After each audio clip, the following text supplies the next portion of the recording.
कहानी एक इजरायली साहसी योसी घिंसबर्ग से शुरू होती है, जो 1980 के दशक की शुरुआत में बोलीविया की यात्रा कर रहा था। वहां उनकी मुलाकात एक स्विस शिक्षक मार्कस स्टैम, एक अमेरिकी फोटोग्राफर केविन गेल और एक ऑस्ट्रियाई गाइड कार्ल रूप्रेक्टर से होती है। समूह ने अमेज़न जंगल की अज्ञात गहराइयों में एक अभियान शुरू करने का निर्णय लिया। जैसे जैसे वे जंगल में गहराई तक यात्रा करते हैं, उन्हें कई चुनौतियों और खतरों का सामना करना पड़ता है, जिनमें खतरनाक जानवर, खतरनाक इलाके और कठोर मौसम की स्थिति शामिल है। उनके प्रारंभिक उत्साह के बावजूद कार्ल के बढ़ते अनियमित व्यवहार और संदिग्ध निर्णयों के कारण समूह के बीच तनाव पैदा होता है।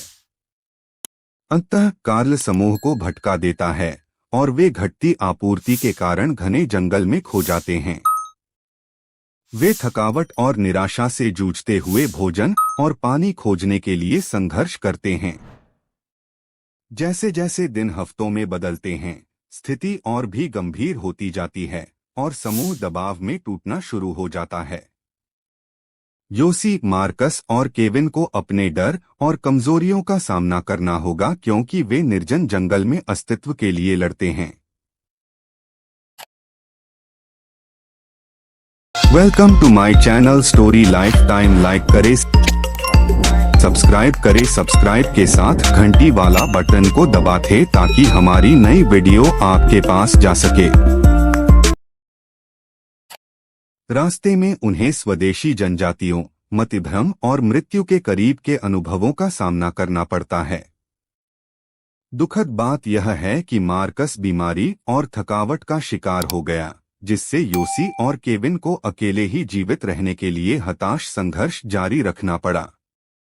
अंततः योसी को केविन से अलग कर दिया जाता है और उसे भुखमरी, बीमारी और मतिभ्रम का सामना करते हुए कई हफ्तों तक जंगल में अकेले रहना पड़ता है। एक भीषण परीक्षा के बाद योसी को अंततः स्थानीय ग्रामीणों द्वारा बचाया गया और सुरक्षित लाया गया। केविन भी जीवित पाया गया है, हालांकि वह कमजोर अवस्था में है।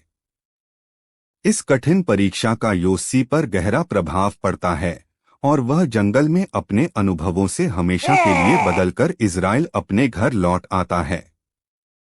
जंगल अत्यधिक विपरीत परिस्थितियों में जीवित रहने, लचीलेपन और अदम्य मानवीय भावना की एक मनोरंजक कहानी है।